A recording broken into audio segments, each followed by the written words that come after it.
Imagine you just finished college. You're finally working your dream job. You found your soulmate and you bought your first home. The future is bright until that brightness turns to darkness and you're trapped in your dream house that is now home to your worst nightmares. Hi everyone, welcome back to my channel. My name is Kimbyrleigha, and if you've never been here before, nice to finally meet you.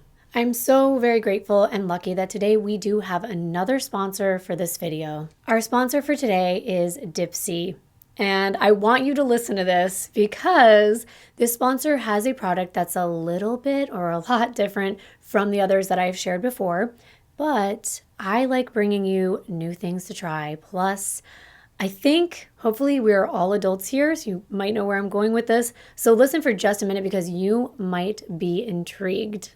I found this to be very interesting myself and also very helpful. I do try every brand's products before I share them with you, and I thought you might enjoy this one. So I'm guessing all of you like stories because you are here about to listen to one today. Well, Dipsea is a storytelling app with a twist. They're sexy audio stories, and now they have brand new written ones as well. I really feel like no matter who you are or what turns you on, Dipsea includes stories from narrators with these really soothing voices that can calm you, get you to relax, put you to sleep, and more. And that more is what is new and different to me personally, because I liken these stories to romance novels. And I know at least some of you like reading or hearing those type of stories. And not only that, there is a wellness section of the app that has guides. Yes, guides. Ones that I wish I had a long time ago, actually. And I know that talking about sex can be a little bit taboo. And I admit, I do feel a little bit awkward when I'm talking about it. But then I thought, why? If we're doing it, why is it so taboo? I'm 40 years old and I was sitting there scared to open the Dipsea app at first. But I'm glad that I gave it a chance because I found it to be extremely informative and fun. It's definitely a way to explore, spice things up, or learn, especially if you're like me and have someone new in your life, or you've been in a long-term relationship and you want to try something new. I personally love learning, and these tips are definitely ones that you can use. And I'd say no matter what level of experience you have, give it a go, especially if you're into romance and you like stories to ease your mind, provide an escape from stress, that sort of thing. You can just close your eyes, let yourself get lost in a world where only good things happen and pleasure is your only priority. And we need that sometimes. You can even explore your fantasies in a very shame-free way. There are hundreds of stories that you can choose from, plus they release new content every single week, so there's always more to indulge in. The wellness section, like I mentioned, helps you to wind down and explore, while the sleep sessions help you to drift off. Try something new, I'm telling you, especially while Dipsea is offering an extended 30-day free trial to all of you when you go to dipseastories.com/Kimbyrleigha. That's 30 days of full access for free when you go to DIPSEA stories.com/Kimbyrleigha. I'm going to leave it up on the screen. My name's hard to spell. The app has an interesting name, so I'll also link everything and all the information in my description box as well. And I want to be completely transparent. I tried the app and then I actually purchased the membership myself because I wanted to be brave and go beyond my comfort zone. So again, try it out. And I want to thank Dipsea for supporting this channel and sponsoring this video. Now let's get into the case for today. For today's story, I'm taking you to sunny Palmdale, California. I really want to set the stage here because I'm hoping that you can imagine visiting this area. Palmdale is a city in northern Los Angeles in Southern California, and it's part of the county of Antelope Valley. However, it is more of a desert than a beach, so if you're thinking palm trees, just change those out for mountains. To the south, the San Gabriel Mountains are what separate Palmdale from the Los Angeles basin, and to the east, just desert. As far as I could see, just barren land. Palmdale is also not a very big area. Here it is on the screen. Everything kind of exists in this one concentrated area of subdivisions, a small airport, businesses, and schools. The neighborhood streets are lined with cookie-cutter homes, down clean, litter-free roads and manicured lawns, and a really pretty view of those mountains. Now, I want to introduce you to the woman who was living in Palmdale in June of 2010. Her name is Lanell Barsock. She was born July 27th, 1980, and grew up in South Los Angeles. I actually wasn't able to find out much about her father, but Lanell's mother's name is Bobby Jo Barsock. Lanell was the third born out of 5 siblings, and she was the baby of the family for 6 whole years before her last 2 siblings came into the world. So she did get a lot of attention from both her mom and her older siblings. Some people called her Nellie or Nell, but I'm going to stick with Lanell for this story. From a young age, she knew how to be there for others. She was actually somewhat of a mediator between her siblings and later her friends. She was really easygoing, a great listener, and a voice of reason because she was the type of person that you could go to for advice. Lanell was patient and kind, and whenever someone close came to her and let her know what they were going through, she was patient and would just be there to help them. It was like she felt this duty to do something, and her natural compassion really shined through in her personality. In elementary school, she was quiet, but her parents say she was always running around, getting involved in a ton of activities. Her family never saw her sitting idly by doing nothing. And by high school, she was very involved in her studies. She was very ambitious, and she dreamed of becoming a nurse, which to me was really no surprise with all of her natural gifts of compassion, patience, and helpfulness. After high school, Lanell went to college at Cal State Long Beach, where she then transferred to a nursing program at another college. She was always close with her family. She had a big family, and they would get together for dinners, and Lanell would cook. She loved cooking. They would all sit down, and then they would share stories about what was new in their lives, and Lanell was never at a shortage of interesting things to talk about between her school life and work. When she finished her nursing degree, she began working at a hospital as a vocational nurse, and she'd tell her family all about different things that happened with her patients. Whenever she was free, she would get everyone together for these dinners, and she would also talk about any new romantic relationships, and she was never really at a loss when it came to that subject because Lanell was quite the attention getter. She was gorgeous. I'm going to show you a picture of her on the screen, and I couldn't stop looking at her smile. Looking at her smile makes me smile. She dressed very well. She took care of herself. She always had her hair done. She was very clean cut and professional, and she took pride in that. Her charismatic personality helped as well. People were drawn to Lanell. It was very easy for her to make friends and to capture the hearts of men, and she definitely liked dating. She just really hadn't found the one yet until around 2007. At this point in her life, she's around 26 years old, and of course, many women closer to 30 are thinking about settling down. They're thinking about buying a home, having children, and Lanell was no different, especially coming from a family that had 5 children. Lanell was just about to get into her career. She was already excelling in school. She loved volunteering, and she knew it was only a matter of time before she was going to continue her education to become a registered nurse, which would then open up even more opportunities for her. Lanell was well known at her school as well as in her local community because she was so generous, and that really stood out. For example, while she was attending her nursing school, she noticed that there was a man and he was having trouble getting situated in class. He was new to the school, and she went over and offered to help. His name is Marcel Fotomore, and they were taking classes together. So Marcel had recently moved from Africa, and as you could possibly imagine, he was having trouble getting used to the American lifestyle. So Lanell could see that, and as soon as she did, she took Marcel under her wing like a sister. Not only did Lanell want to succeed, but she wanted others to succeed as well. She wanted to be surrounded by smart, ambitious, successful people. She saw how hard Marcel was working in class. Some people, they take college for granted. Their parents pay for it, or they just, goof around. But Marcel was beyond grateful. Lanell decided because of that, she wanted to help him. So she helped him get the books he needed, and she would sit and talk to him and provide tips on how to survive in California. And I can tell you, it's not easy even for an American, so I can only imagine what a culture shock it must have been for someone like Marcel. But Lanell was there to make that transition a lot easier. There was another man in Lanell's life around the same time. While she was walking out of school one day, she locked eyes with a very attractive guy that was waiting at a bus stop. I'm not sure if they had bumped into each other before this, but as I explained, Lanell was very outgoing and strikingly beautiful. So they struck up a conversation right there on the sidewalk. His name is Louis Bonaire.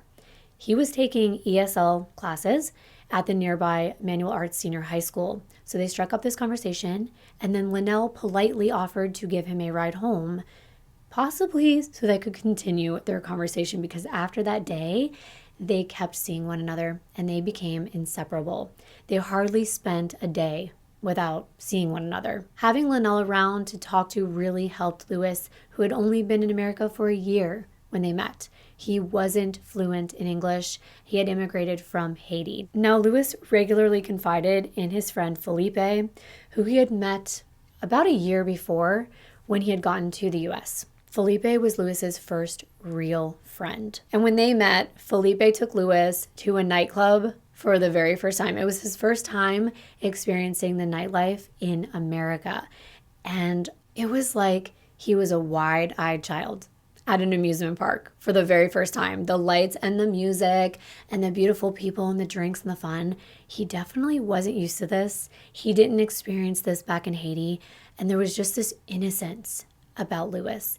He was just taking it all in, and he was so thankful. He was always like that. He was always thankful for the opportunities that he had in America that he would not have had in his home country, and he never took that for granted. As I was saying, though, Louis confided in his best friend, Felipe, and he told him all about Lanell. And as happy as he was for him, he also felt that he needed to warn him about American girls. I thought about that. And basically what he was saying was that they could be a lot to handle and they were different from the women in Haiti. But that did not stop Louis. I didn't think it would. And he may have wanted to be with Lanell so that he could experience something new with someone new and exciting. And what could go wrong, right? Well, you will definitely find out. It wasn't long before the couple started living together and things were good. Lanell was finishing up her degree. Louis was looking for work. Speaking of finishing her degree, Lanell was still helping Marcel, and he didn't have much. Lanell knew that. And I think from what I have learned about Lanell, she seemed to really like to give to people who were the most grateful. And maybe that's why she was drawn to both Marcel and Louis. So one day after class, she is heading to the mall. She told Marcel she needed to get some shoes for her boyfriend, Louis, and she asked him if he would mind coming so that she could get a second opinion on the shoes. And when they got there, she started asking about his shoe size, which ones he liked, and all the while she was just making small talk and asking for advice about what to buy her boyfriend. She ends up buying 3 pairs of shoes, but you see, she knew Marcel wasn't used to getting things like this. It was close to his birthday, and in Haiti, birthdays are not the same as they are here in America. And when I was reading this, I could understand why. And it actually made me feel a bit shameful for how extravagant some people go for simple birthdays. But hey, it's only once a year. I get it. And it's memorable. However, it's a different story in Haiti because what I learned, and I like learning through researching these videos, and I hope that sharing this, if you didn't know this, would help you learn as well. But according to the Bryce Foundation on Haitian Culture and Tradition, celebrations of births are joyful, but Haitians are careful. They don't want to seem boastful in a country where so many children die before the age of 5. Motherhood is extremely valued, and women actually don't even announce pregnancies until they begin to look pregnant. And this is out of a belief that doing this could bring bad luck to the baby. Also, the gender of the child, unlike here, is not commonly announced before the birth. And this is just because of the preference for traditional practices, and most of these births take place without any formal medical assistance. Once the baby's born, the maternal grandmother traditionally comes to care for the baby and the mom. So I learned all of that. And I did not know any of that before. And therefore, sharing gifts, especially more extravagant ones, was not something Marcel had experienced. Well, when they get back to the car, Lanell hands Marcel the bag of shoes and she just says, "Happy birthday." And he was stunned. He had never had anyone gift him anything like this. That was the kind of person that she was. All three pairs had been for him from the beginning. She just wanted to do something kind. And this was not romantic. She was a friend. She was a good friend.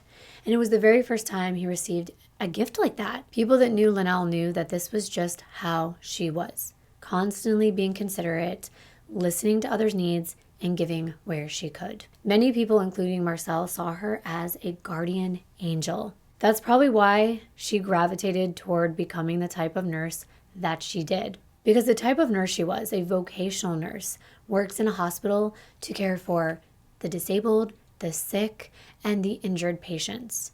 A licensed vocational nurse usually works under the direct supervision of a registered nurse, a doctor, or a mid-level practitioner. And they offer this primary bedside care for the patients. And by 2010, Lanell, she's 29, she was finally working full-time as a licensed vocational nurse at the Kendron Health Center located in Los Angeles. Interestingly, the clinic's motto is compassionately serving the South Los Angeles community. They're both a mental health and primary care center, and their care is pretty extensive. They serve adults, children, and the elderly. And something that stood out to me about this facility is that this practice serves all patients regardless of the inability to pay. It just seems like an all-around caring place to work, and they probably hire people who fit in well with their mission, that they're truly there for the patients. And that's why I think this was the perfect place for Lanell to work. Meanwhile, Louis is working about 25 minutes away as a city maintenance employee in Hawthorne. And Lanell's mom lives about 15 minutes away from both Louis's and Lanell's work. Around 2 years after Lanell and Louis began dating, they decide to buy a home together out in Palmdale. They figure this is where they could get a lot more for their money, and they were not wrong. Now, if you've been here before, you probably know how interested that I am about going in depth, if you haven't noticed. And some things just really interest me more than others. I am so interested and intrigued by where someone lived and how they lived. And whenever I have the opportunity to find the actual home, I want to know all about it. For me personally, it just paints this picture of who the person was. I can just envision them walking in their front door and spending time in the living room and cooking in the kitchen. And I've done this in other videos, and today is another one where I was able to find pictures of the exterior and the interior, unfurnished of course, on Zillow and Redfin. But nevertheless, maybe you're like me and super curious. So I will be putting all of the pictures up on the screen, but I'll describe them as well in case you're only listening. The home was purchased in Lanell's name in May of 2009 for $209,000, and today it's worth an upward of $600,000 according to Zillow. It's a 5-bedroom, 3-bathroom home with over 3,600 square feet and a loft. The entire lot is 8,700 square feet, and that is big. It's located at 37419 Rocky Lane. Here are the pictures. Let's take a look. They have a nice 2-car garage. It's a 2-story home. There's a gate leading into the backyard, and what a yard this was. And okay, I know it's not filled with a pool or landscaping, and it's still the same as it was back in 2009 as far as the backyard is concerned, but it has so much potential. Here's the home from the back. And by the amount of windows, you can tell just how large the home really was. Has a nice, spacious kitchen, and we all know Lanell liked to cook, and leading right into a big family room with a fireplace. There's also a nice sized living room right when you come in the front door, and I saw the bedrooms. They all look exactly the same, and all of them are spacious. Redfin describes it as conveniently located, close to schools, parks, shopping, and dry town water park. Tons of natural lighting. The kitchen features lots of cabinet space, which is true by looking at the photo, and an island with an eating area. It says that there's a huge master bedroom with a sitting area, which you will see later, and an attached bathroom. And I have a picture of the master bathroom, and it is pretty nice. Now wait, there's more. I want to tell you something. Remember, this home has 5 bedrooms. Lanell does not even have a family of her own yet, so maybe you're thinking, okay, she's planning to grow into it. But no, she actually had other plans.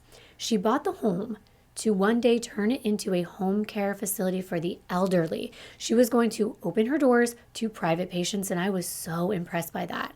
However, they need ample financial investment to make her dream a reality. Luckily, even at just 29 years old, Lanell is pretty well off. She had just purchased a brand new BMW, and she was hoping after purchasing the home, instead of paying rent, they could save and renovate it. Lanell would work a lot. She would even work overtime to make as much money as possible. But there was a bit of an issue.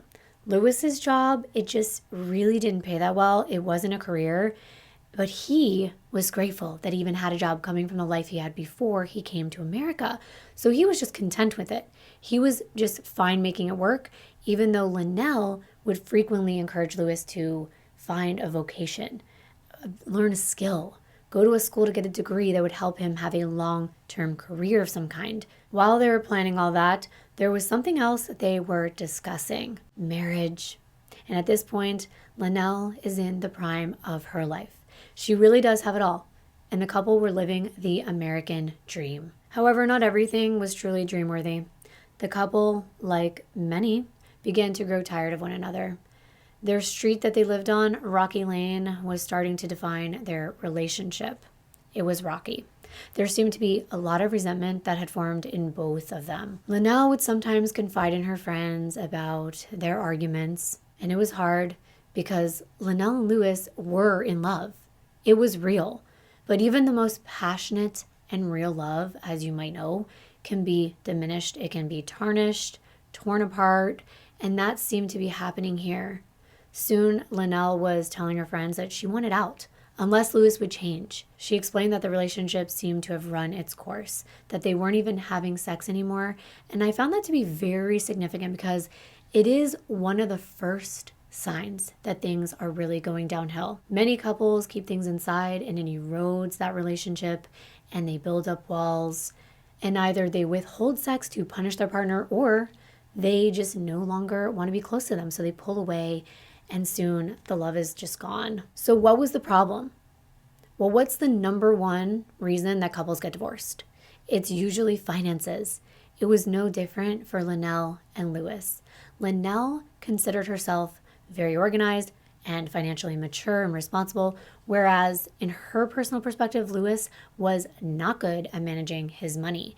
She was also turned off by what she considered a lack of ambition. Now, granted, I was thinking they're only in their 20s, but they're late 20s. However, I do understand that frustration because for many women, they assume their biological clock is ticking, and at this point, they want to be in a relationship that's going somewhere. And by now, Lewis and Lanell had been together for about 4 years, but they stuck through it, hoping that things would change. Lanell wanted him to better himself, to go into a trade, a vocation, a career. But Lewis was content working hourly, day to day, paycheck to paycheck. While Lanell, she's working hard, she's in school getting another degree to become a registered nurse, so the stress was definitely mounting. Not only that, the other secret about Lanell and Lewis's relationship was the volatile part. Friends said that he was very controlling. He was a jealous man. And according to those who knew the couple, he didn't like Lanell showing off too much skin or going places without him, and he would constantly be keeping tabs on her. And I'm okay in some ways. I think it's expected that your partner is informed about where you're going or what you're doing. That's part of being in a relationship. However, it's another thing when they don't trust you and they complain and they stop you from going out with your friends, or they just get mad at you for simply hanging out. And it went even further to something that I'm actually against in relationships, though I have definitely been guilty of it in the past, going through her phone. At that point, I truly believe the relationship is probably over because there's a major distrust when monitoring starts happening. I know we're curious, and I share my passcode with my boyfriend. We certainly do not abuse that and rifle through each other's phones and messages because I believe all couples need a little bit of privacy. I don't want people knowing what I'm talking about to my sisters or my friends. Doesn't even mean it has anything to do with my partner, but there are some private womanly things that I would like to discuss without feeling like my partner is hovering over me like a helicopter partner. It takes a really long time to become mature enough to resist that urge. Trust me, it's happened to me many times. So I can't blame Lewis. And remember, this was his very first time dating a woman like Lanell, and it might have been his first real relationship. He would go to extremes though.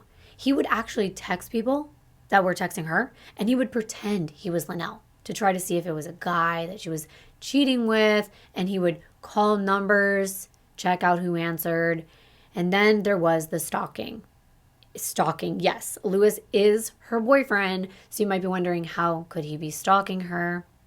Well, he was seen hiding near her work in his car and walking by to try to catch her eating lunch with someone else. And sometimes he would go so far as to go inside and question her colleagues about whether she was in that day. He wanted to know every move she was making, and clearly he truly did not trust her. And that's such a frustrating place to be in because a lot of times you still love the person. It just sucks to be either one of those parties in the relationship. I don't agree with his actions, but as you learn more about this case, I think you might see some concerning patterns, and they may make you have mixed feelings and leave you questioning everything. In April 2010, something disturbing happened. A 911 call came in from a neighbor that believed that there was a domestic disturbance occurring at Lanell's residence between her and Lewis. When the officers came out, they spoke to the couple, and both of them explained that it was nothing physical. Nothing like that occurred. They were definitely yelling and acting disrespectful. They were out of line, but neither one of them touched the other. So they didn't press any charges, and the officers left. However, as you can see, things are escalating. And at one point, Lanell called her mom, Bobby Jo, crying, screaming, telling her that Lewis is trying to run her vehicle off the road. She called her while this was happening, and Bobby could hear her screaming, and then she heard the sound of glass shattering. And that must have been terrifying as a mom, not knowing what was going to happen to your daughter. All the while, you can't do anything. And it turns out the door was smashed and the windows were shattered and broken, and that's intense. That can be deadly. When Lanell finally pulled over, she was able to explain to her mom that she tried to break up with Lewis. This caused an argument, and at that point, she decided to get in her car and leave. Well, Lewis runs out, jumps into his truck, then starts speeding down their residential roads, chasing after her. When he's doing this, he gets up next to her and slammed his truck into her door, and he shattered the windows. All of this just to get her to stop? Or maybe he planned something worse, and it doesn't matter because he put both of their lives in danger. Has anything like that ever happened to you? Because that's terrifying. And it could have been a lot worse. Jealousy can make people do crazy things. One person who witnessed these arguments was Lanell's best friend, Lorraine Austin. She would be over Lanell's all the time. She was actually over there about 2 to 3 times a week whenever Lanell got off work or on her days off. Maybe Lanell wanted someone to be there so that her and Lewis wouldn't argue. Or maybe she wanted someone to witness what was going on. So she confided in Lorraine, as much of us do with our best friends, and she told her about all the arguments and how they were getting worse, especially in the last few months starting around April. It was the week of June 14th, and Lorraine had planned to go to Lanell's to do her hair on Tuesday, on Lanell's day off. Monday, Lanell tells Lorraine that Lewis got in her face and accused her of cheating, and he was screaming at her, and they got into somewhat of a physical altercation. The next day on Tuesday, when Lorraine was over at Lanell's starting to install her weave, Lewis barged in holding a cell phone in his hand, and he wanted to know whose it was. So Lanell grabs it, and she told him, It's hers, and she had it because she was sick of him spying on her. Well, that didn't end well. They continued to fight, and Lorraine left. Then the next day, on Wednesday, Lewis had plans to meet up with Lorraine's boyfriend. They were going to work on his truck together, buy some auto parts, go back to his place in South LA. So Lorraine thought this would finally be the perfect day to finish Lanell's hair, since they had the house all to themselves for once. The day started off with Lorraine texting Lanell at 9:24 a.m. and the text said, "Good morning, are you up?" By 10:30, Lorraine had made it over to Lanell's, and Lewis was leaving to head to Lorraine's boyfriend's, which was over an hour and a half away. But 5 hours later, Lorraine is running into Palmdale Sheriff's Office covered in blood. It was 7:25 p.m. and the doors to the police station swung open. Lorraine rushed inside screaming. She was frantic, and she immediately told police that her best friend Lanell was dead. The first thing they needed to do was calm Lorraine down because they needed to find out exactly what happened. Meanwhile, they do send police over to Lanell's home, and by 8:15, the police are inside doing their initial walkthrough. They do indeed find Lanell, and she's pronounced dead at the scene. By 9:25 p.m., the police notify the homicide investigators from Los Angeles, and they make the hour-and-a-half drive over to Lanell's in Palmdale. These seasoned detectives know this area very well, and even though it has a nice neighborhood, the area itself had been in a steady decline over the years, and these homicides were occurring left and right. And unfortunately, they get called out there on a regular basis, so when they arrive at 11:30, they're inside, and they're thinking this could be anything or anyone. They didn't know what to expect. But the first thing they noticed was the size of the home. It was big. It looked like there could be a lot of valuables inside. So their first impression was that this is probably someone who broke in and something went wrong. As they make their way inside, they didn't see anything in disarray. But they noticed that the house was not fully furnished. It had been almost a year of Lanell and Lewis living there, but many of the rooms were completely empty, and they had like makeshift drapes up. Some of them were covered with long sheets of brown painter's paper. I'm going to show you right here. And others had like sheets hanging over them. There were boxes with paint rollers. Other boxes looked like they were actual moving boxes that hadn't even been unpacked yet. Here's a dining area, which looks like it was being used as more of a living room. And you can see what looks like a dolly for moving things. It's next to a piece of furniture that looks like it has cellophane on it. There were things that looked a little amiss, like this vacuum cleaner in the middle of the room, but nothing that signified a struggle in that room. There was no forced entry, none of the windows were broken or even pried open. In the loft area upstairs, there was painting paper up on the window, as well as a tarp on the floor with several cans of paint. And if you look closely, I noticed this in the left corner of the wall. On the trim near the ceiling, you can see a spot where the original paint hasn't been covered yet. So they really were still working on the home and perfecting it. It looks as though those original blinds had been taken off and they intended to put up something else in their place. That paper was meant to temporarily provide some privacy in my point of view. And it looked as though Lanell had purchased some of these paintings and pictures to put up on the wall. And you can see them right here leaning against the staircase. Now back to the kitchen area. It definitely looked lived in, but it didn't look wrecked or rummaged. It didn't look like somebody tore it apart going through it. But there were various items on the kitchen island. There was an empty pizza box, an air freshener bottle, an empty juice container, some clothing, just like normal everyday items, nothing that stood out to them. Moving into the master bedroom, it had its own sitting area, which was still empty, as you can see. Okay, and I noticed something, and I'm not trying to be funny. I'm never trying to be silly in these videos. But I don't know about you. This right here, I'm going to circle it. It looks like a whoopee cushion. To me, it really humanized this couple because I imagined them joking with one another and placing it around the house and having a good laugh. But then I was like, am I seeing things? Is that a whoopee cushion? I don't know. You tell me. Looking towards the bed, it was unmade. There were a few pillows that didn't have pillowcases and they were near the headboard. It looked like it was missing a comforter because you can see the fitted sheet, but then there's no sheet and then there's no comforter. I don't know, maybe it was hot. We know it's Palmdale in the desert, but that kind of looked out of place. There's a fan in the room, there's a lamp on the floor, as well as an iron, hope that wasn't plugged in, a pair of shoes, and a mostly finished Starbucks drink right here. Still, nothing out of the ordinary. However, once they make their way into the bigger family room, they do notice something. Can you see it? I saw it right away. Can you see the imprint of a rug? See the shape of a rectangle area where there's like a darker portion of carpet? Well, there's a distinctive outline where it looks like a big area rug used to sit.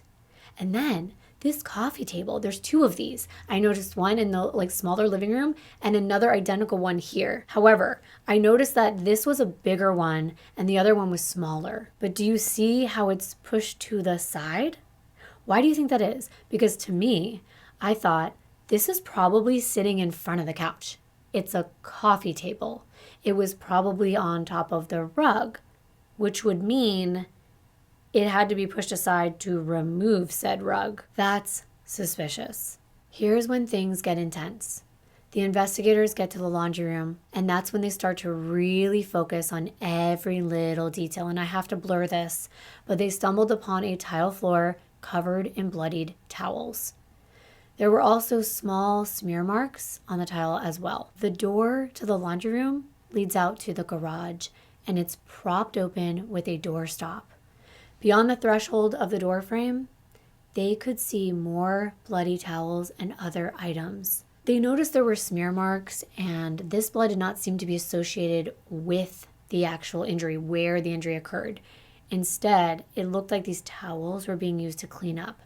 They still didn't have any idea what they were about to find or what happened to cause this scene. As they step inside the garage, they see a lot of plastic sheets that are used for covering up carpets or floors when you're painting, like a drop cloth.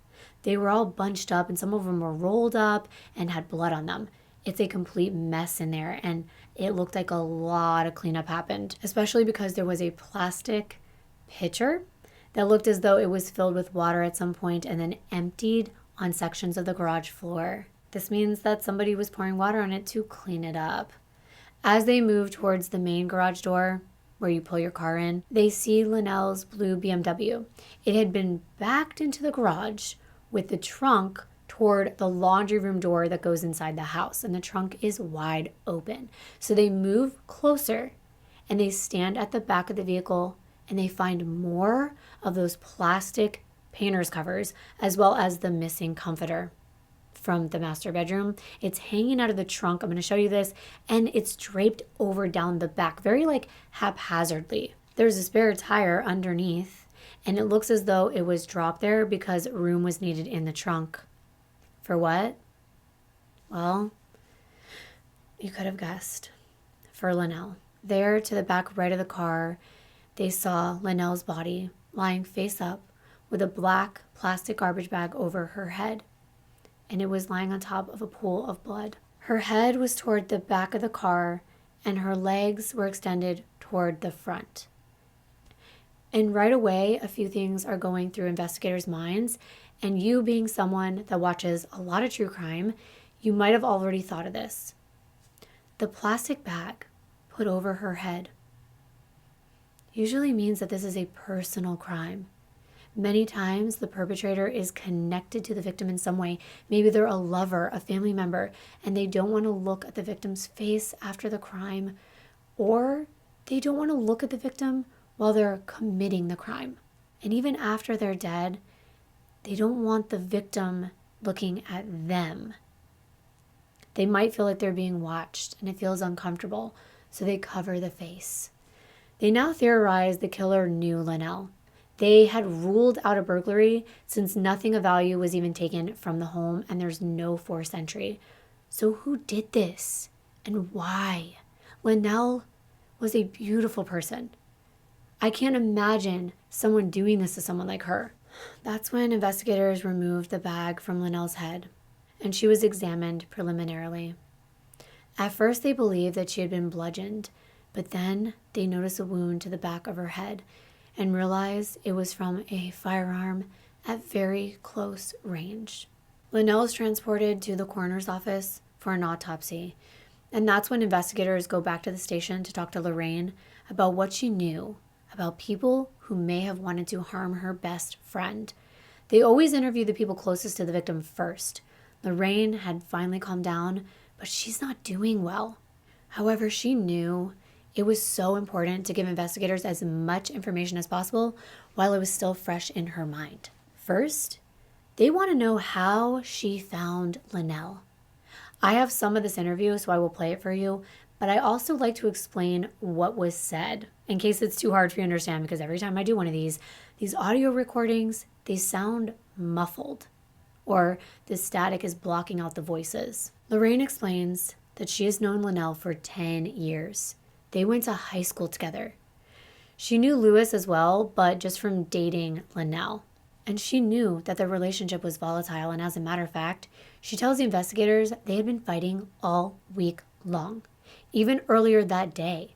So they tell Lorraine to back up and tell them everything she knows. They need to know the details starting with the week leading up to when she found her best friend deceased. Lorraine explains that the fighting really started getting bad a few months ago, and she was concerned about Lanell. Back in April, it turns out that Lewis thought he overheard Lanell talking to a guy on the phone. Now, recall him trying to run her off the road? Well, supposedly, this is why. Investigators don't want to upset Lorraine or make her give up any of her best friend's secrets, but it is imperative that they know the truth. So they ask her whether this was true. Was Lanell talking to another man? Lorraine is hesitant to answer this, but she says yes, it's true. Her and Lewis were on the brink of breaking up. She wanted to leave him. It was complicated. They lived together. They had this house together. She felt bad. She thought they could work it out, but at the same time, she had a sexless relationship and she was craving attention. So she did end up meeting someone else. His name is Ike. And Lorraine is explaining that Lanell started out just chatting with guys online. She was just, wanting that attention, wanting something to make her feel good. So she started on a site called fling.com. I had never heard of this site. So of course, doing my research, I went to see for myself. This is a pretty salacious website. To many, it's probably just fun. But according to the website, fling.com is the world's best free casual personals. It says that you can find sex by contacting fellow Fling members and get laid tonight. Find a hot gay date. Meet sexy single lesbians. Fling.com offers a quick and easy sign-up process so you can start having fun in minutes and hook up with someone new to chat with and trade pictures. Sounds like I'm doing an ad, but I'm not. The steps are simple. It says upload a profile picture, write a few words about yourself, and you are good to go.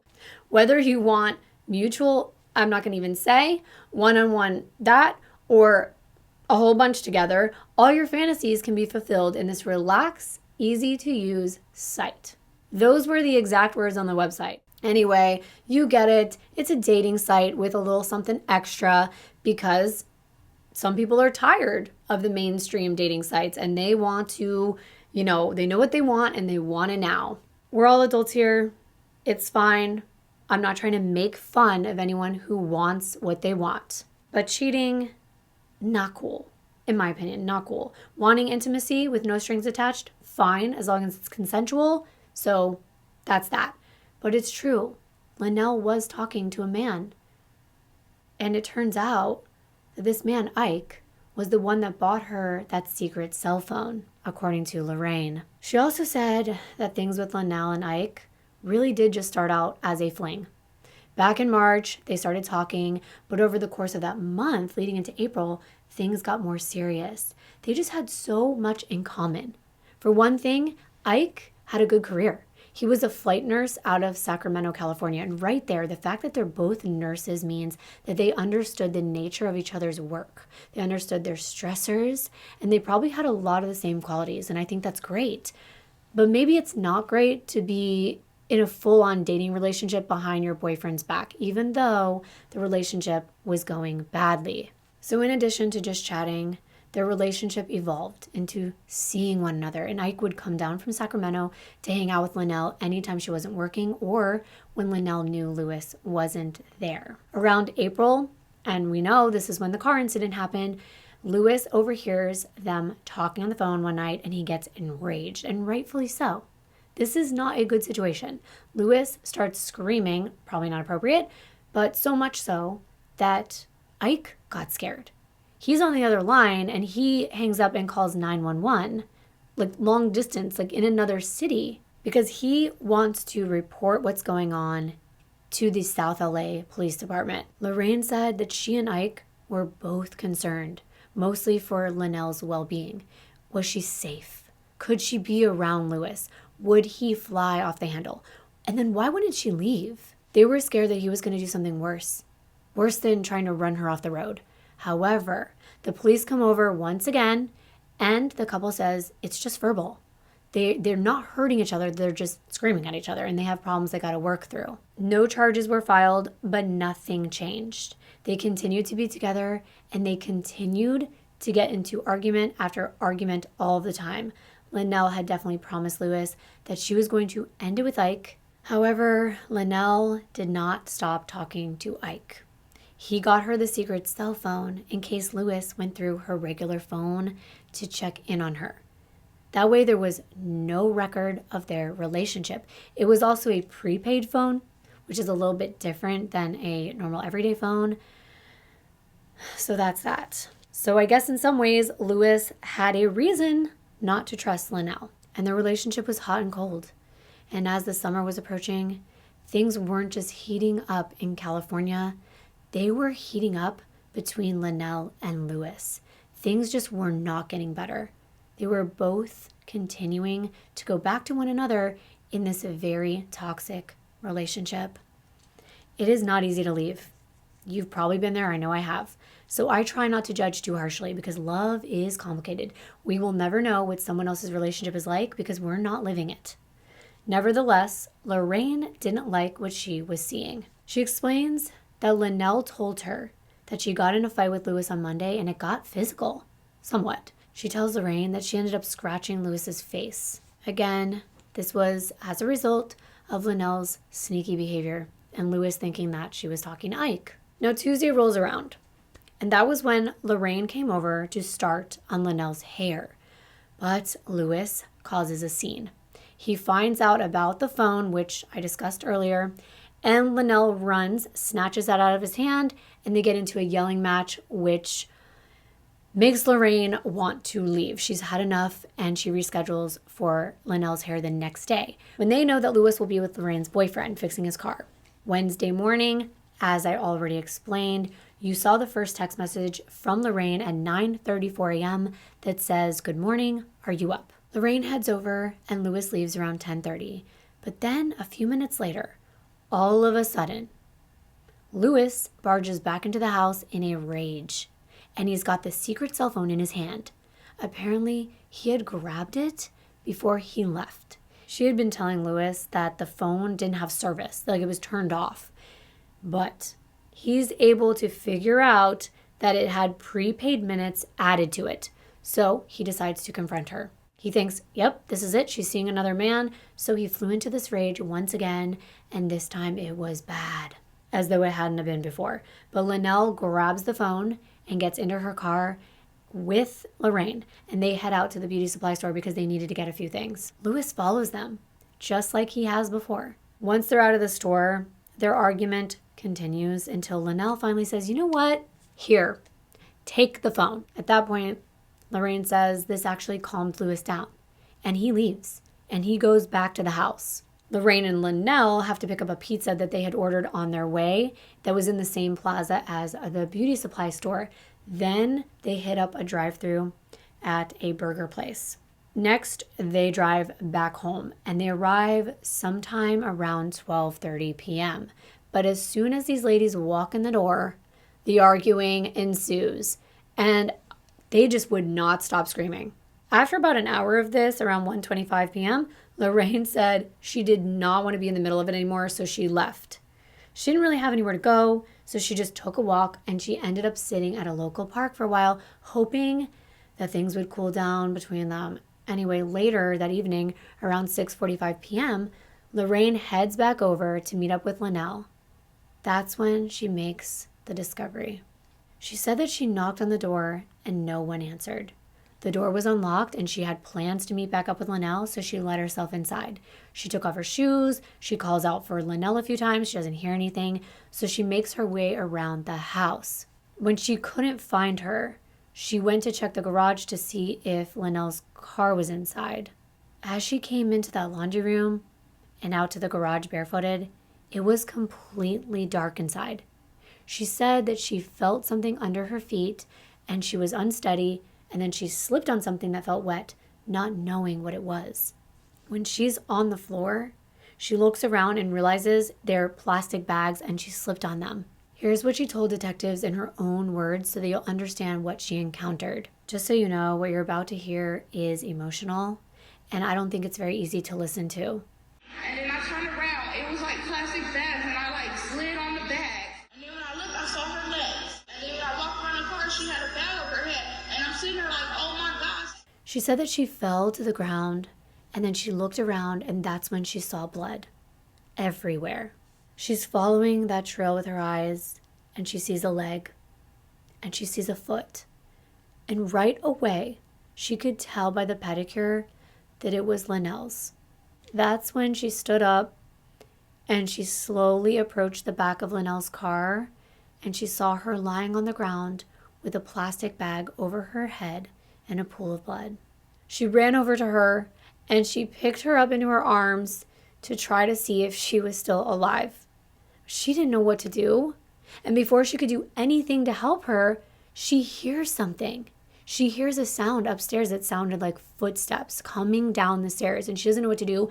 She runs out of the garage, back to the house, through the laundry room, back into the living room, where she catches a glimpse of a man. She turns around, and at the top of the stairs is Louis. She immediately thinks that this man just killed her friend, and now he's going to kill her. She doesn't spare a second. She runs as fast as she can to her car outside, jumps inside, races to the Palmdale Sheriff's Station. Now, this is where she's sitting now with investigators, trying to make sense out of what happened. But on her way there, she was being chased by Louis. She could see him in her rearview mirror, so there was no doubt in her mind it was him. As she approached the police station, he stopped following her. Here's exactly what Lorraine said. I heard somebody walking upstairs, and he was coming down the stairs, and I looked and I just ran out the door. You know the guy's name? His name is Louis. Detectives have more than enough information to start their investigation, and they need to find Louis. They go ahead and further document everything, including Lorraine's clothing, her hands, her feet, which included vital DNA evidence that they needed, Lanell's blood, and possibly the DNA of the killer. So they process all of that, and then they head back over to Lanell's because now they have to do a more in-depth investigation of the home. It's around 1:30 a.m., and sometimes I really don't realize how long this process takes. It's not like the movies or TV shows. These detectives work around the clock. The two main homicide detectives were off duty when they were called to the scene. That is the nature of this job. They have to always be ready. So here they are in the middle of the night, going back and forth between the crime scene and doing recon back at the station. They can't stop for a minute because the first 48 hours are the most vital in homicide cases. That's why by 6 a.m. on June 17th, the day after Lanell was found, Lorraine is still at the police station helping detectives piece together what happened. She has been there all night and hasn't stopped providing details about Lanell's life, anything and everything she knows. And detectives are still asking questions. Anytime something new is found at the scene, they run to Lorraine and they ask her, what is the significance of this? It's a pretty straightforward case as far as the detectives were concerned, but where was he? Louis was nowhere to be found at Lanell's house, but they are able to track him down pretty quickly, and guess where he is? He's at Lanell's mom's house sleeping. This is the middle of the night, but how terrifying. Her family has no idea that Lanell is dead, and they don't know that the prime suspect is inside their house. They call Louis's phone and he answers. They're already waiting outside, so they ask him to come out. He is completely cooperative. He comes right outside. He's still on the phone with the detectives. And while they're talking to Louis, they called Lanell's mother out of Lewis's presence, and they need to inform her about what happened. And she definitely did not take it well, especially because Lewis had been inside of her house. As soon as the detective identified himself as a detective, she already guessed that Lanell was dead. And that's just sad. It's like she knew something was going to happen. But that's going to make sense when you find out what they hear from Lorraine next. And I have more of that interview so you can hear some of the things that they wanted to know. Does she go by Crystal or Lanell? I just call her by her middle name, Crystal. Her and Lewis got into a fight Monday. This past Monday? This Monday, yeah. He was in her face and he was like something. 3 days ago? Yeah, that if she was cheating, if she said she was scratching. And she explains that she calls Lanell by her middle name, Crystal. And knowing her for so long, she probably had a nickname for her, just like many others called her Nell or Nellie. My closest friends and family call me Kimmy. Others call me Kimber. And some people say my whole name out of respect. And that's because they haven't gotten to know me yet. And that's exactly why I tend to use the victims' whole names when I'm doing these cases. At this point, they want to know everything about this guy, Ike. They found out where he was the day of the crime. At the time, they believe the crime was committed, and they conclude that he has an airtight alibi. He was interviewing for a job at the University of California at Davis campus, which is all the way back near Sacramento.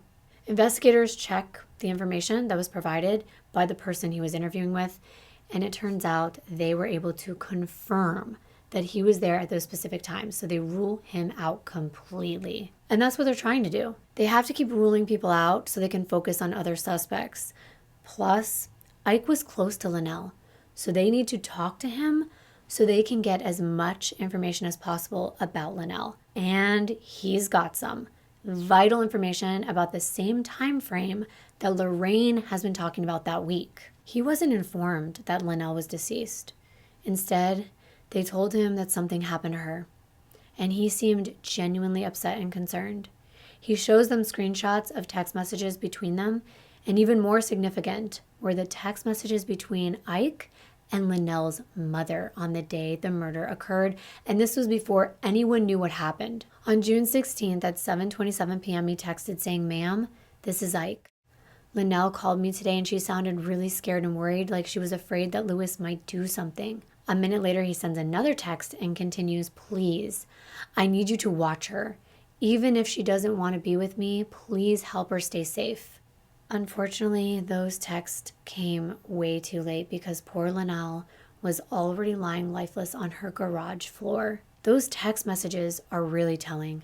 The detectives have their motive and their prime suspect, Louis Bonaire, who is being interviewed in the next room, and they are grilling him, which is to be expected. They want his confession. But like any interview, it starts out with the easy stuff. Here's part of that now. Your girlfriend then? In Boston. What happened to her? You don't know. You don't know? I leave the house early to go fix my car. Tell me about your relationship with your girlfriend. You guys happy? Yeah. Your relationship is good? I'm okay with her. Is she okay with you? She's okay with me. She's been telling me she's loving me all the time. They ask him about the relationship with Lanell, and he seems to think, or he wants detectives to think, that everything's okay. Everything is just fine. But detectives already have evidence to the contrary, not only the information from friends, but also police reports from the calls when police went out to their residence. As for what he did that day, his story matched what Lorraine had already told them. He left at 10:30 to go get his car fixed, and he admitted that he came back to the house. He also admitted to getting in the fight with her, following the ladies to the beauty supply store, and that they went all the way back to Lanell's. However, he tells a different story about what happened next. He says that he left for LA around 12:40 p.m., and that he got to Lorraine's boyfriend's house around 2. This story contradicts Lorraine's account of that day, and considering it's the prime suspect, that's also to be expected. He told detectives that him and Lorraine's boyfriend went around town to get car parts. They stopped at a couple places, AutoZone, somewhere else, and then he went to Lanell's mother's house to sleep because he didn't want to make a long trip back to Palmdale or make a long trip back to work the next morning because he's already in the LA area and he works over there. They need to check this with Bobby Joe and make sense of this timeline. Like I mentioned earlier, Palmdale, it seems like a nice place, but detectives know that it has a dark side. They have been called out there all the time. Since the real estate bubble and the recession, things have just not been going great. And of course, they have their focus on Lewis, but it could be someone else. Someone could have been stalking Lanell, and they're about to find out. Meanwhile, the autopsy report does come back. It was determined that Lanell was shot in the head at a slight downward angle with the exit wound through her nose. Back at the scene, detectives locate an expelled shell casing from a 9mm pistol, as well as a pillow with a hole in it inside the trunk. I'm going to show it right here. And there's actually gunpowder residue around it, and this indicated that someone shot through this pillow with the barrel of the firearm against it. They think that the pillow was used to muffle the sound of the shot. With the direction that the wound is going in and the method, they believe Lanell was shot execution style, most likely without a moment's notice. They also uncover a huge area rug that was rolled up and forced into the backseat of Lanell's car. It's rolled back out and it fits. It matches the marks in the family room where they thought an area rug had been removed. And sure enough, this rug has bloodstains on it. And now they conclude that the murder did not take place in the garage.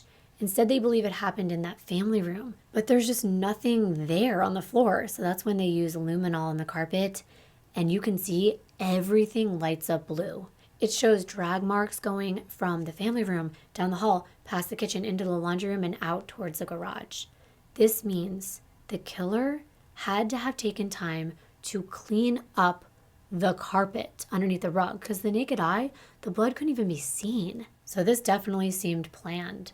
It didn't seem like a random crime. Now they have Lanell's close friend Marcel in for questioning, and he cannot believe that Lanell is dead.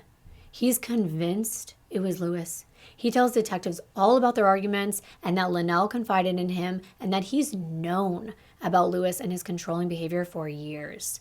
Lanell didn't want to be with him. She didn't even want to have sex with him anymore, and things were bad, especially financially. Everything pointed to Lewis in his point of view and in detectives' point of view as well. They're still questioning Lewis, and things are not looking good. They question him about the relationship that he had with Lanell, and he plays it off as though everything was fine.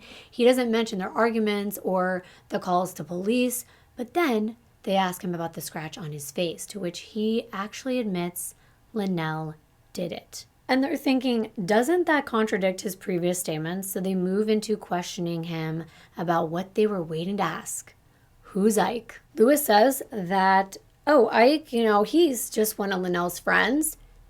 And he says he's not aware of any romantic relationship that's going on between the two of them. And that's when investigators pull out something that they had collected from the crime scene. It was a letter. It was a letter addressed to Lewis and signed with Lanell's name. It definitely wasn't a love letter. It was more of a get lost, see you later, I'm gone, we're breaking up letter. It was not very nice. It said, Dear Lewis, I'm leaving you for Ike. He makes more money so you can do whatever you want to do with the house. I'm moving out of state with Ike. So that's why I gave you the phone. We're getting married, so just leave me alone. You can have everything in the house. I've been sleeping with him for 4 months now, and he's the one that pays my car note. So good luck in life. Goodbye, Lanell. Now, FYI, there's something scratched out on this letter, and it just kept bothering me.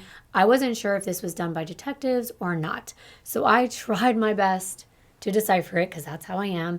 And the closest that I got was thinking it might say, P.S. I'm taking blank and the blank. I couldn't totally make it out and didn't know what it would be. So I'm kind of taking a shot in the dark here, but the last word looks like 3 letters with periods between them, like an acronym. And to me, it looks like the letters I, V, and Y, or LVX. I really can't tell, but it doesn't matter. What matters is they now have proof that Lanell had told Lewis it was over. And this time she mentioned the other man. This was all the motive they needed. Lewis denies ever seeing the letter, but they don't believe him. That's when they sealed the deal and they informed Lewis that Lanell was dead. They waited to tell him this because they wanted to get his reaction. Let me play it for you now. It's another emotional one, just gonna let you know. Who is this guy named Ike? Who is he? Okay. Ike? He tell me Ike is his friend. What is it? I'm talking about the little letter it was telling you she's going bye-bye. Yeah, I don't know about that. Your girlfriend was very badly hurt the other day. Are you aware of this? When? Yesterday. How? Someone shot her. Oh my God, you serious? Where she is right now? She's at the coroner's office, sir. She did not survive her wounds. Really? Really? Oh, you serious? Someone shot her? I'm sorry? Someone shot her? Yes. Oh my God. Oh my God, that's not my... We understand that that's happened. That's not me, that's not me.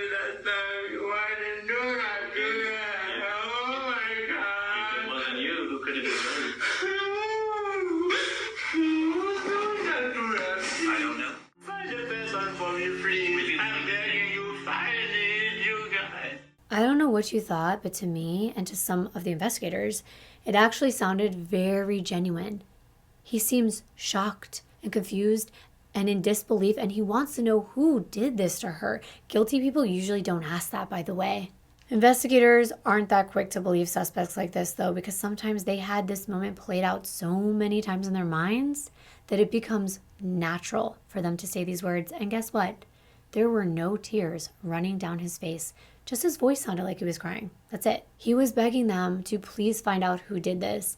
And the investigators were thinking, yeah, we know, we're looking at him.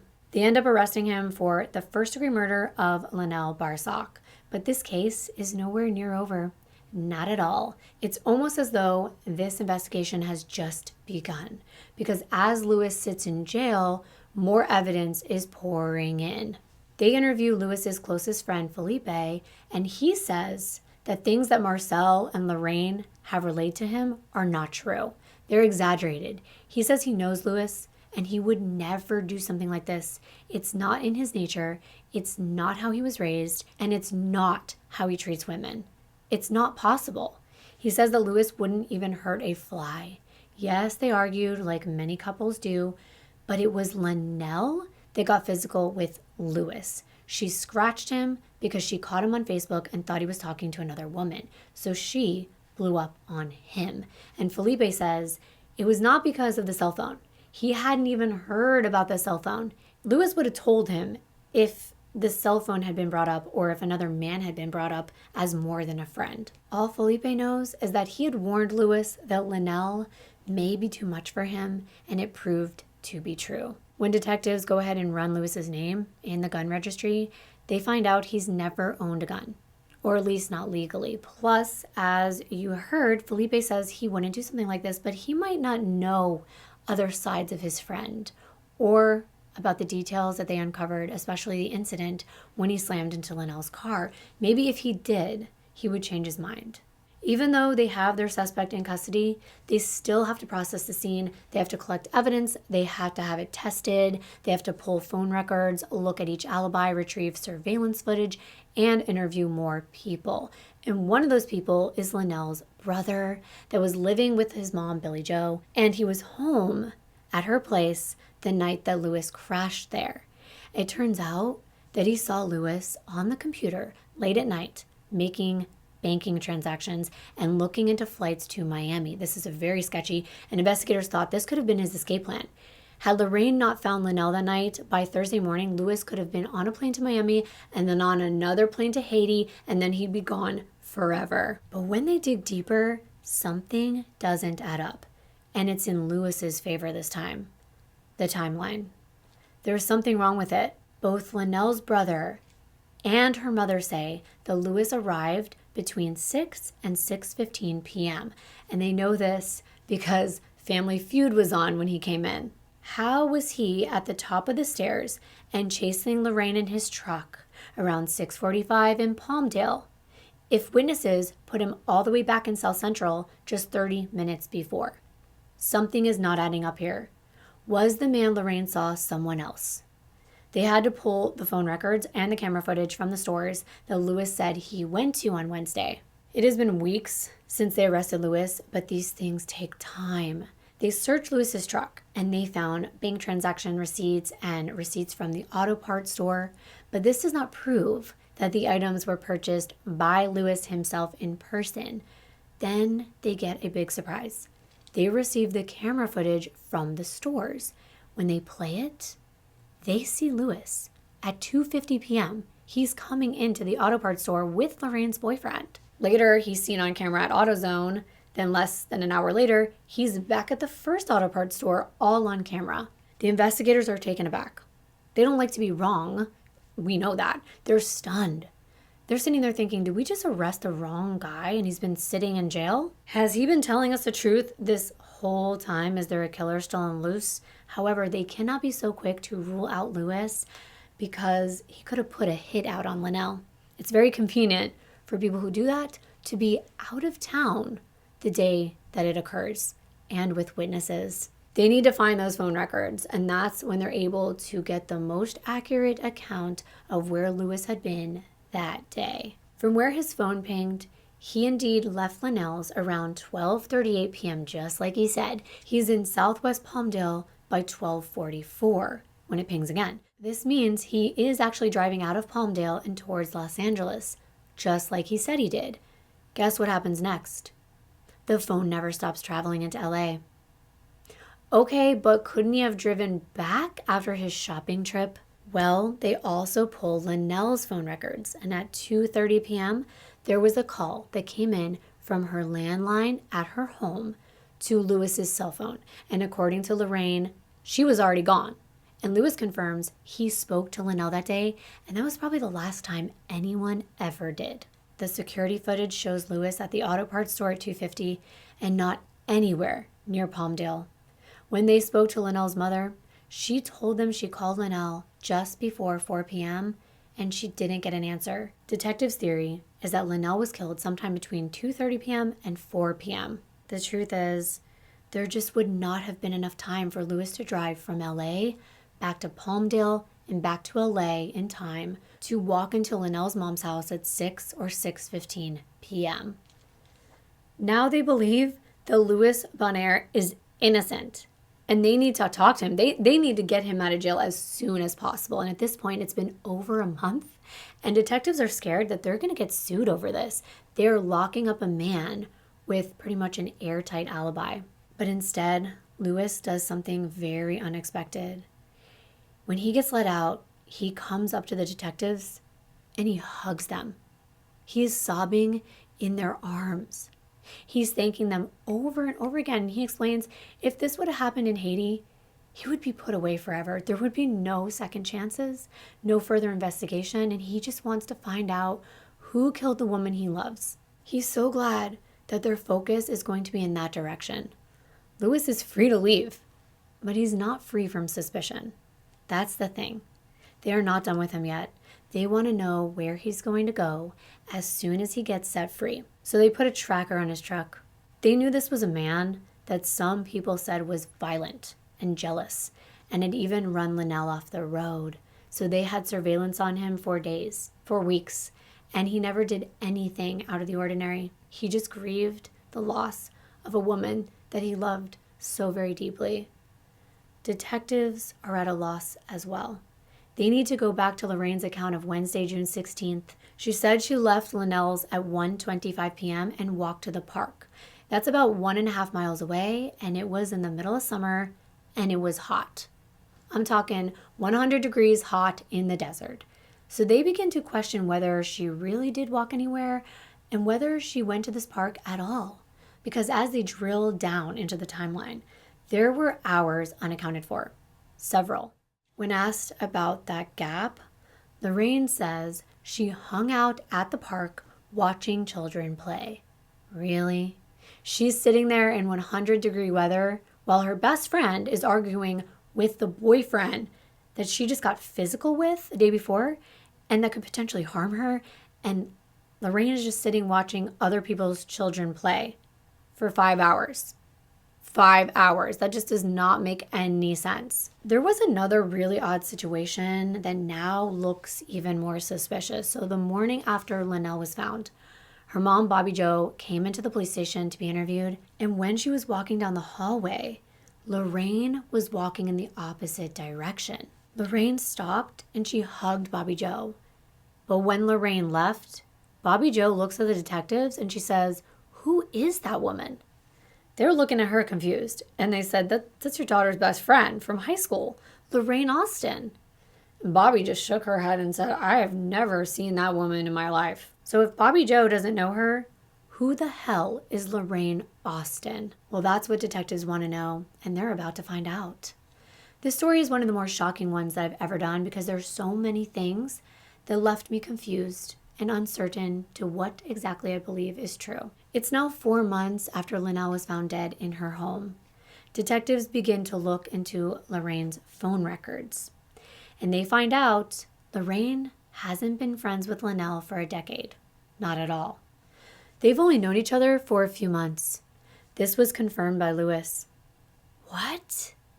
I was blown away by this. The first thing that came to my mind was, is this some kind of weird scheme between Lewis, Lorraine, and Lorraine's boyfriend to do away with Lanell so they could take her car and her house and her money? Lorraine didn't know Lanell from high school. She met her online.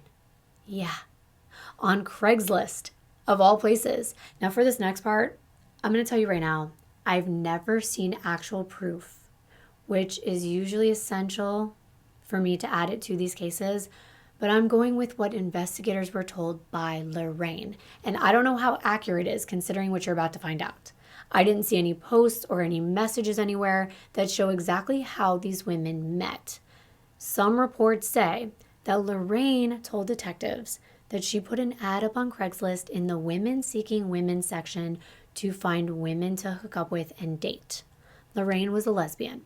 She said that Lanell answered the listing looking for a sexual relationship with Lorraine. Others say that Lanell had recently moved to Palmdale, and like many busy professionals, she did not have time to go out and meet friends. Instead, she looked for other women in the area via Craigslist to connect with platonically, and she stumbled upon Lorraine in a section for people looking to connect with new friends locally. It made more sense to me since we know she met Ike on fling.com, which seems more ideal and convenient and clearly effective if you're going to try to meet people and hook up than Craigslist, where you can't even see a picture of the person unless they add it to their listing, which was rare back then, I feel like. I mean, give me your thoughts on this, but either way, Lorraine and Lanell did develop a friendship together. They were hanging out a lot, especially recently. However, it seems as though Lorraine was the one that wanted more, and Lanell wasn't interested. They found a text exchange between them. It was just 5 days before her murder. Lanell texted Lorraine telling her that she was getting really serious with Ike while still trying to figure things out with Lewis, and that she just wanted to stay friends with Lorraine, that she did not want a sexual relationship with her, but that she enjoyed their friendship and would like to keep it that way. Lorraine seemed to agree. She said that she understands and she's just seeking friendship as well. She thought Lanell was a cool person to hang out with. So what's the story here? Were they always just friends? Did Lorraine have more in mind from the beginning? Did Lanell really reply to a Women Seeking Women ad to hook up with Lorraine when she could have used fling.com like she did with Ike? Or was there an ulterior motive to Lorraine's desire to be close to a woman like Lanell? One concrete fact is that they were friends. And of course, there is a possibility that they ended up hooking up with each other, which may have led Lorraine on. She might have thought there could be something more before dropping that bomb, that she didn't want anything like that. Lorraine could have felt rejected, especially with how much she listened to all of Lanell's problems, and she was there for her when she needed her to do things like her hair. So did all of this lead to Lorraine killing her? Now it really does seem like that could be the most likely scenario. Detectives take a deeper look at the letter that was addressed to Lewis, and they notice a few things that don't make sense. First of all, why is it written with such bad grammar and punctuation? I don't know if you were looking at the screen when I was reading it last time, but look. All the sentences run on and on. The words aren't capitalized. Here it says, that why I gave you that phone instead of that's why. And I noticed the lack of contractions like I'm or I've. Instead, it's I am or I have. Also, it says, he's the one that pay my car note, as opposed to he's the one that pays my car note. Lanell was educated. She was studious from a young age. She had a college degree and she was working on a second one. This is not the way she wrote, especially if it was a serious letter breaking up with her boyfriend of 4 years that she owns a home with. It would not have been that simple for her to say, I'm leaving, take the house, the one that she wanted to turn into a place to carry out her passion for caring for others. There's just no way. Detectives conclude the killer wrote this letter, and they really believe that the killer is Lorraine Austin.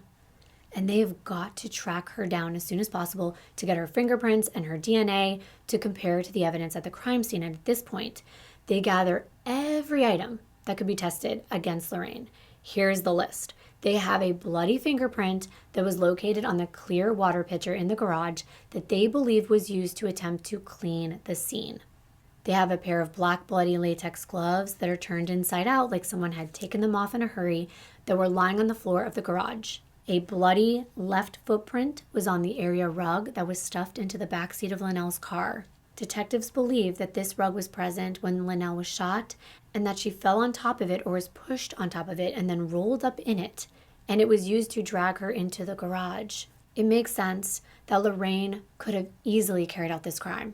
If she was sitting on the family room couch doing Lanell's hair while Lanell's watching TV, and that pillow with the stippling could have easily been pushed up against Lanell's head without her having a second to think or to know what was about to happen, and then boom, Lorraine could have pulled that trigger, causing Lanell to fall to the floor on that rug right in front of the couch.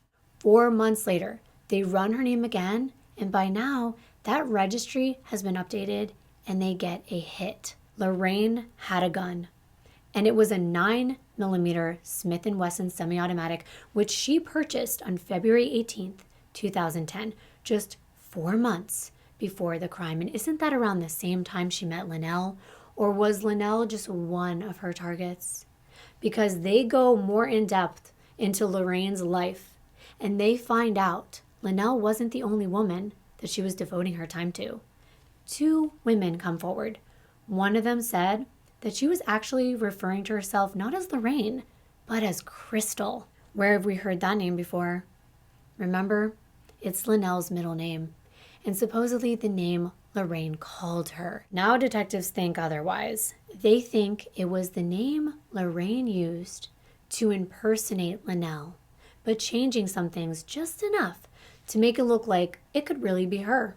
Lorraine met another woman named Tina, who told investigators that Lorraine introduced herself as Crystal, saying that she was the one that lived in the big home in Palmdale and had just bought a brand new blue BMW, Lanell's car. And that's creepy. One woman who briefly dated Lorraine said that she talked about Lanell like she was obsessed with her.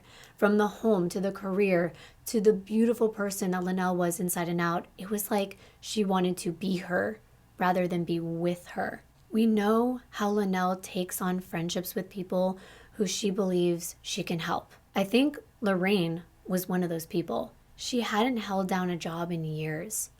And maybe Lanell paid her to do things like her hair as a way for her to make some money. As the two got closer, Lorraine could have become jealous of Lanell because she had everything that Lorraine didn't. Maybe she did think she could date her, and that Lanell would become more than just a kind-hearted friend. If Lorraine was her partner, then she could have it all too. But that just wasn't in the cards. Detectives think that that text message exchange set Lorraine off into a murderous rage where she decided to take what she wanted. They think Lorraine had plans to get rid of Lanell's body deep within the desert, and I mapped this out, and get this. The desert right here is literally only a minute drive from Lanell's house down Rocky Lane. At 7 p.m. when it's dark, it would have been hard to see Lorraine dragging Lanell's body into that desert as far as she could. It started to truly add up, and it's frightening. Listen to this. Here's the timeline of events that detectives put together of what they think really happened. They think Lorraine met Lanell over at her house saying that she was going to do her hair when she knew full well that was not her real plan. Since she'd been over there many times, she knew the best place to carry out this crime was in that family room where that big area rug was located, especially since she could sit behind her doing her hair, easily grab that pillow on the couch to muffle the sound of the shot, giving her time to discard the body before the neighbors or anyone else caught on. Lewis did leave Palmdale at 12:30 and went to South Central LA to meet with Lorraine's boyfriend. His alibi is airtight. He did not have the ability to be in two places at once. Instead, Lorraine stayed at Lanell's. She never went to the park for 5 hours. No. After that phone call with Lewis at 2:30 and before 4 p.m. when Lanell's mom tried to call her, Lorraine took Lanell's life. Her real plan was to drag her to the garage, place her into the trunk, and drive into the desert, then dump her body and cover it with garbage. Those plastic drop sheets that were seen all over the place that she probably retrieved from the floors of the rooms under renovation. However, that plan began to fall apart. First, there was so much blood that it seeped through the area rug, which they don't think Lorraine anticipated. That left stains all across the room, on the carpet, into the hallway, through the laundry room, and into the garage. Lorraine couldn't just leave it there, so she left Lanell's body next to the car while she tried to clean it up. And this isn't an easy job. You can see just how thorough the job was completed, though. In this family room, you can't even tell anything happened there. So they suspect that she spent most of her time in that area and then moved into the other parts of the house. She gets to the hallway, she gets that done, but Lorraine is tired by the time that she gets to cleaning up the laundry room, hence why it's still such a mess. She's rushing. She's carelessly leaving bloody towels just laying around because she had to attend to the more important aspect of the crime, getting rid of Lanell's body. And that's when the next issue occurs. During that time that it took for Lorraine to clean, rigor mortis began to set in, and Lanell's body was stiffer and harder to lift. It was also going to be harder to fold into the trunk that Lorraine had set up to what she believed was going to be the perfect resting place inside. She had taken out that spare tire, threw it right down behind the car, making room for all the garbage, the evidence, like the pillow, and the drop sheets to place Lanell upon. But she couldn't lift her. Lanell was about 170 pounds. And Lorraine may have tried to use that tire as somewhat of a ramp to place Lanell on so that she was hoping she could get some leverage. But that failed. Everything became more intense because she gets a phone call from her boyfriend at 5 p.m. He says, "Oh, we're done here. We're done fixing Lewis's car," and he's heading back home. Lorraine thinks home means Lanell's. She did not know that Lewis planned on sleeping at Bobby Joe's. She thinks that he's going to arrive in the next hour or so she concocts plan B. She's panicking. She thinks if Lewis will be here at the crime scene, she could make it look like he did it, especially with how bad his relationship was with Lanell. That's when she writes the letter. Either she was in a rush and she didn't care about grammar and all the other mistakes, or she just didn't write the way Lanell would. She came up with the story that she walked barefoot to cover up the fact that she was actually hanging out casually with Lanell, trying not to tip her off to the fact that she planned to do what she did, and subsequently she left footprints all over, including on the area rug. She knew she didn't have time to get rid of any of the evidence, so instead, she acted like a hero. She acted like the best friend of a decade, the helpful witness trying to catch a killer when all along she was one. Here are pictures that they took of Lorraine at the police station. This is when she first came in, and clearly she is covered in blood. It's under her fingernails, on her clothing, her feet, everywhere, and it looks real set in. There was something else. When she arrived at the station, they collected her purse. And inside, they found 2 unused bullets. And guess what? The purse was big. It was big enough to conceal a firearm, and Lanell would have never known it was in there. When they asked Lorraine why she has bullets in her purse, She said she picked them up at the scene and quickly put them inside her purse for safekeeping so she could give it to police. Well, the bullets end up matching the one that killed Lanell.